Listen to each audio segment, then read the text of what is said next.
अपने पसंदीदा शो के फुल एपिसोड देखने के लिए अभी डाउनलोड करें दंगल प्ले ऐप।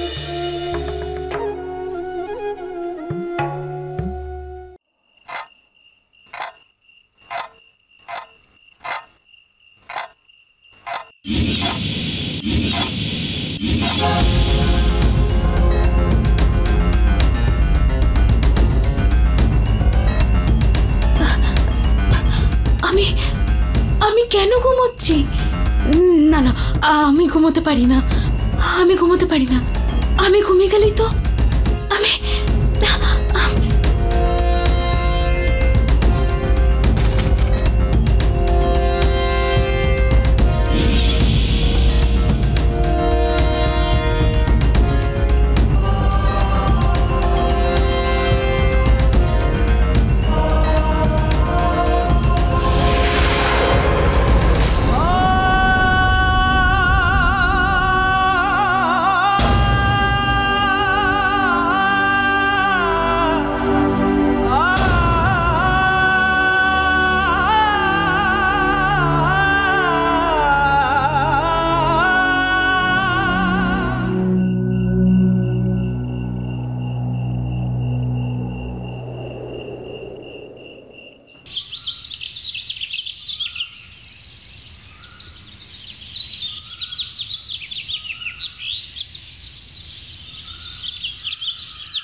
এসো।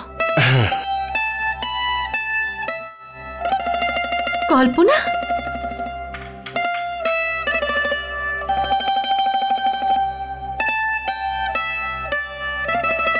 জ্যোতি কেমন আছো মা?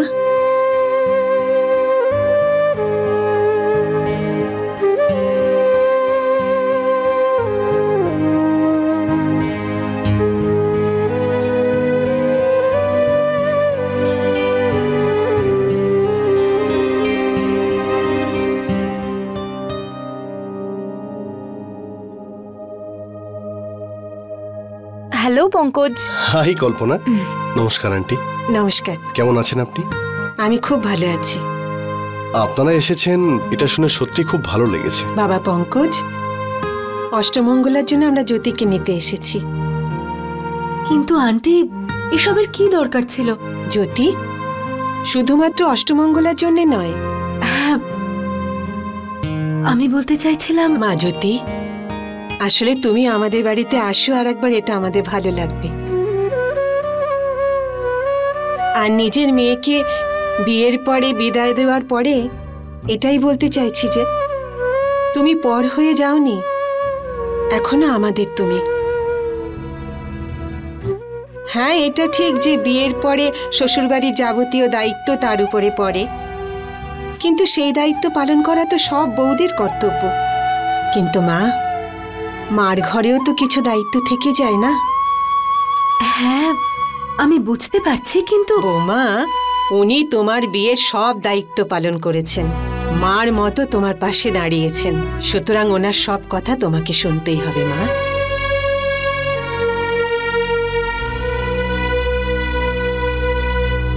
আমি জানি তুমি কি ভাবছো, তবে আমার মনে হয় হ্যাঁ বললে কোনো অসুবিধে হবে না। জ্যোতি, মা এইটুকু ব্যাপারের জন্য এত ভাবছো কেন? হ্যাঁ, যেমনটা আপনার ঠিক মনে হচ্ছে। তাহলে জ্যোতিকে আমাদের সাথে নিয়ে যাব? জ্যোতিকে নিয়ে যাবেন মানে? আমার কোনো প্রয়োজন নেই? মানে আমি কি ইনভাইটেড নই?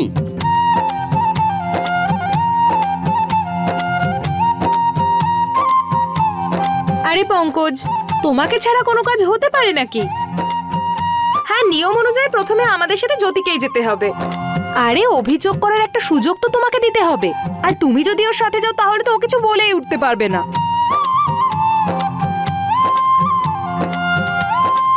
তুইও না কল্পনা, আবার ওই একই প্রশ্ন। কালকেই তো জিজ্ঞেস করলি তুই শিশু মঙ্গলে। আরে আমি না তোমাকে ঠিক মতো করে অফিসে জিজ্ঞাসা করতে পারলাম, আর না তুমি ঠিক মতো বলতে পারলে, এই জন্য তৃতীয়বার বলছি। আচ্ছা এবার বলো। আর হ্যাঁ, শুধু ভালো বললে কিন্তু কাজ চলবে না, ওকে? মাই গড জ্যোতি, তুমি তো একদম নতুন বউয়ের মতো লজ্জা পাচ্ছ। এমনিতেও আমি যা জানতে চাইছি তোমাকে দেখে সবকিছু বুঝতে পারছি। বাট ইউ নো হোয়াট, যখন তুমি বোম্বে থেকে আমাকে ফোন করেছিলে এত টেনশন হয়ে গেছিল যে আমি কি বলবো। সত্যি কথা বলতে আমিও খুব ভয় পেয়ে গিয়েছিলাম। প্রথম প্রথম যখন পঙ্কজ আমার কাছে আসতো তখন আমি আর কিচ্ছু ভাবতে পারতাম না, জানিস। শুরুতেই। আর তারপরে বলো না। কল্পনা, একজন স্বামী যে ভালো বন্ধুও হতে পারে সেটা আমি পঙ্কজকে দেখে জানতে পেরেছি। আমাকে খুব ভালো করে বোঝেন, আমার মনের সব কথা আমি না বললেও বুঝতে পেরে যান। সেই সব ভয়, কি কি ধরনের সব ডাউট ছিল আমার মনে, এখন সবকিছু আমার বোকা বোকা মনে হয়। বিয়ের আগে আমরা কত ভাবি, তাই না? যার সাথে পুরো জীবনটা কাটাতে হবে সে কেমন হবে, কি হবে। কিন্তু যখন স্বামীর কাছ থেকে ভালোবাসা পাওয়া যায় তখন সেই সব প্রশ্নগুলোর উত্তর অনায়াসেই পাওয়া হয়ে যায়। এই সব কিছু অনুভব করার বিষয়, মুখে বলাটা খুব কঠিন রে।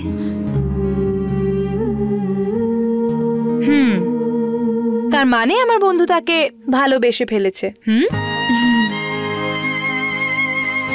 পঙ্কজের সরলতা, ওর সব স্বভাব, ওর ভালোবাসা আমাকে এতটাই বাধ্য করে দিল যে নিজেকে আর আটকে রাখতে পারিনি আমি। ওকে ছেড়ে বেঁচে থাকার কথা আমি তো আর ভাবতেই পারি না। I am so happy for you. দুই বন্ধুর মধ্যে খুব কথা হচ্ছে। হ্যাঁ, আমি তো শুধু শুনছি মা, আর এ তো শুধু পঙ্কজের গুণগানই গেয়ে চলেছে। আচ্ছা শোনো, আমার খাবার বানাতে একটু দেরি হবে, তা তোমাদের জন্য একটু কিছু টিফিন এনে দি। ঠিক আছে, আমি নিয়ে আসছি। আরে না না, তুই কোথায় যাচ্ছিস? তোরা দুজনে কথা বল, দুদিন অনেক কথা জমে আছে।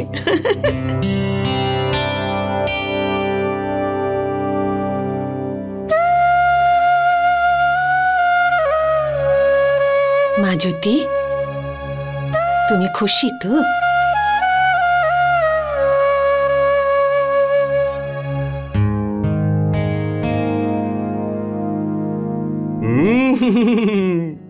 ঠাকুমার নিজের হাতে বানানো লাড্ডু, যদি এটার গন্ধ না পেতাম না তাহলে আজকে আমার ঘুমই ভাঙতো না। এটা ঠিক না? আমার জাগাওনি কেন তুমি আমার?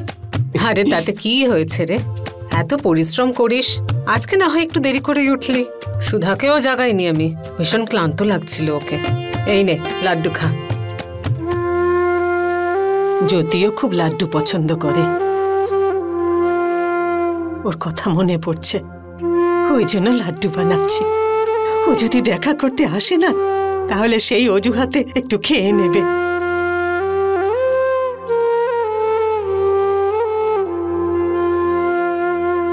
আরে ঠাকুমা, এতে তো মন খারাপের কি আছে? তুমি তাড়াতাড়ি লাড্ডুগুলো প্যাক করে দাও, আমি নিজে গিয়ে দিদিকে দিয়ে আসবো। আরে হ্যাঁ, এটা তো আমি চিন্তাই করিনি, দাঁড়া দিচ্ছি।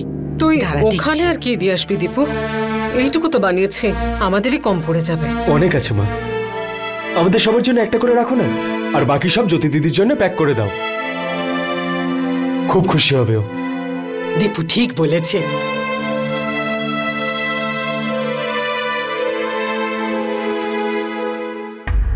মা, এতে করে আপনি পাঠাবেন লাড্ডু? হ্যাঁ, কেন? না না, দাঁড়ান না।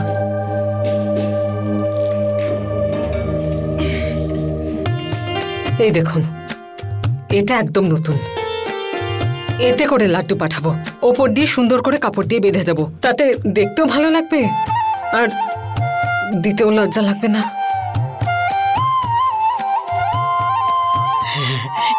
এইটা ঠিক বলেছো। আর শোন, ফেরত নিয়ে আসিস না আবার। মানে সকালে শিশু মঙ্গলে যাওয়ার আগে তোমাকে পঙ্কজের জন্য খাবার বানাতে হয়? হ্যাঁ, তাহলে কত সকালে ওঠো তুমি? এই 5টা 5:15টার মধ্যে। গড, সন্ধ্যের মধ্যে তো তাহলে তোমার খুব খারাপ অবস্থা হয়ে যায়। ওই বাড়ির সব নিয়মগুলোই এরকম, কল্পনা। আর সত্যি কথা বলতে আমার কোনো অভিযোগ নেই, বরং আমি তো খুশি হয়েছি এটা জেনে যে রান্না বাড়ির বউরাই করে। ওই ফ্যামিলির কোনো মহিলা বাইরে গিয়ে চাকরিও করে না। আমি তো নিজেকে সৌভাগ্যবতী মনে করি যে পঙ্কজ আমার চাকরির জন্য সবাইকে কনভিন্স করতে পেরেছে। সত্যি কথা বলতে আমার পরীক্ষা তো এখন শুরু হয়েছে। ওই বাড়ির প্রতি আমার যা যা কর্তব্য আমি সেগুলো মন দিয়ে পালন করতে চাই। ওরা সবাই খুব ভালো, আমার ফিলিংসগুলোর অনেক খেয়াল রাখে। তবেই তো কোনো প্রশ্ন না করে আমাকে অষ্টমঙ্গলা করতে এখানে পাঠিয়ে দিল সবাই। You are right. কিন্তু যদি তোমার মা বাবা, ওনাদের তো খুব মন খারাপ হয় বলো।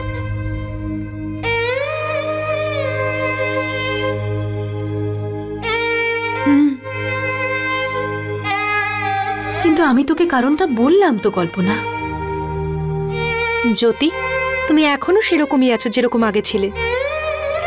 নিজের কষ্ট আর তাদের প্রয়োজনের অনুভূতি এখনো তোমার মনে আছে। I am so proud of you. আমার নামে খুব বেশি অভিযোগ করেনি তো আবার? এটা তো টপ সিক্রেট পঙ্কজ। বসে পড়ো। আরে বাহ, আপনিও বসুন। চিড়ের পোলাও, বেগুন ভর্তা, ফুলকপি আর গাজরের তরকারি, সোনা মুগের ডাল, তার সঙ্গে রায়তা আর লুচি। বাহ, জমিয়ে খাবো আজকে। এই সমস্ত খাবার কল্পনা নিজের হাতে বানিয়েছে। আমি তো শুধু রায়তা বানিয়েছি আর ডালে ফোড়ন দিয়েছি। তাহলে ডক্টর কল্পনা, ডাক্তারের সঙ্গে সঙ্গে আপনি ভালো একজন কুকও। আর এটা তো খাবার পরেই জানা যাবে। ঠিক আছে।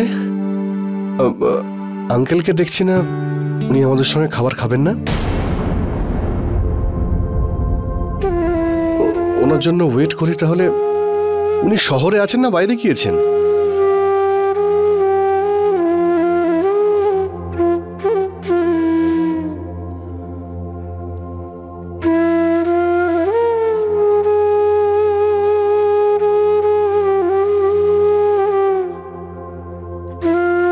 আই এম সরি, আসলে আমি এমনি জিজ্ঞেস করলাম। অ্যাকচুয়ালি উনি আসবেন না। কথা ঘোরানোর কোনো দরকার নেই কল্পনা। যদিও উনি তোমার বাবা, আমার স্বামীও বটে, আর আমি এই ব্যাপারে লজ্জিত নই। বাবা পঙ্কজ, কল্পনার বাবা আমাদের সাথে থাকেন না। এক লম্বা বিজনেসের ট্রিপে যাওয়ার পর থেকে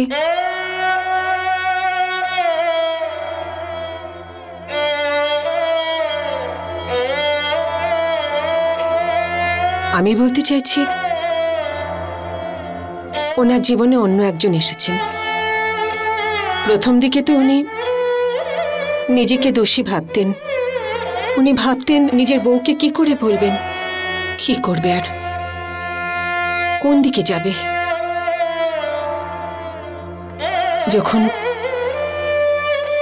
আমি যখন জানতে পারলাম যে ওই মহিলা প্রেগন্যান্ট,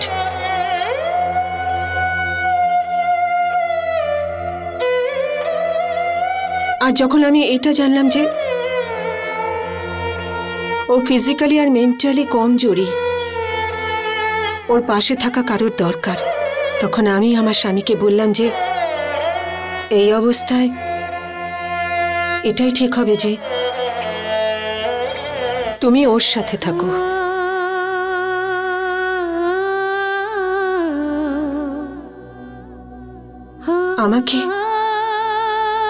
আমাকে ঠকানোর পরিবর্তে ওকে বিয়ে করে নিয়ে কার ওই জীবনটাকে বেছে নিক।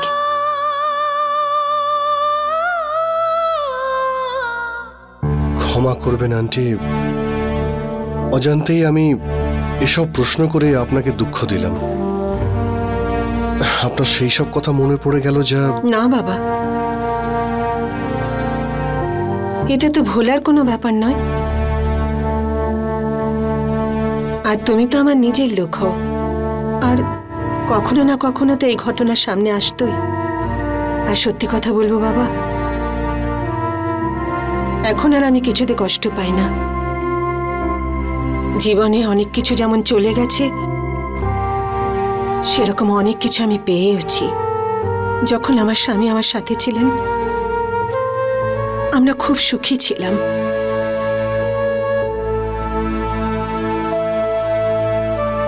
আর এখন কল্পনা আমার সাথে আছে, জ্যোতি আছে, তুমিও আছো, আর আমি কিছু চাই না।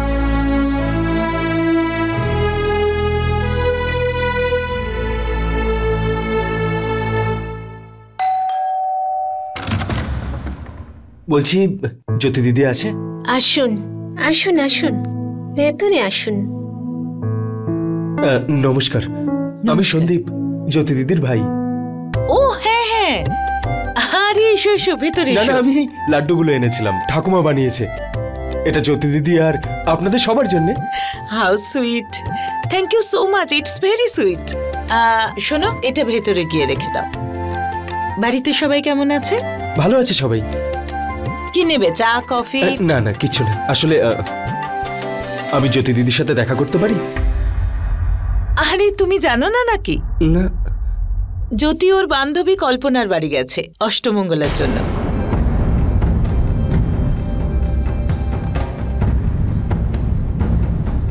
হ্যাঁ হ্যাঁ, আমি তো ভুলেই গেছিলাম যে দিদি বলেছিল আমাকে যে, কিন্তু আমি ভুলে গেছিলাম যে আজকেই ওরা চলে যাবে। আচ্ছা তাহলে আমি চলি এখন, আসলে আমাকে অফিসেও যেতে হবে, ওখানে দেরি হয়ে যাবে। আচ্ছা তাহলে আমি চলি এখন।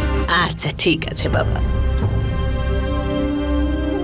বোঝো ঠেলা, বাপের বাড়ির লোকই জানি না মেয়ে কোথায় অষ্টমঙ্গলায় গেছে, মিষ্টি দিতে চলে এসেছে। সব কাজ শেষ হয়ে গেছে যে তুমি এখানে দাঁড়িয়ে কথা শুনছো?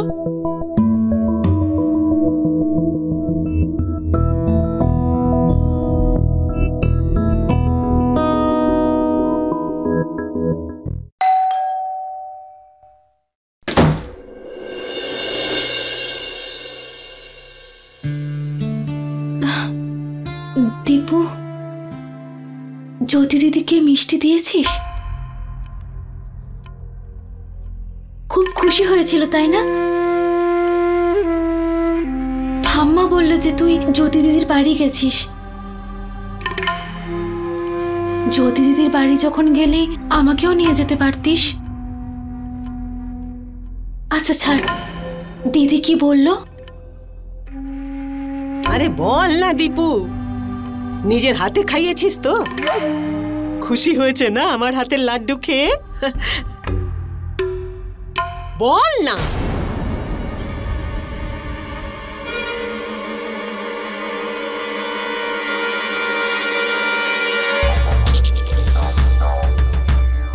আরে তুমি জানো না নাকি, জ্যোতি তার বান্ধবী কল্পনার বাড়ি গেছে অষ্টমঙ্গলের জন্য।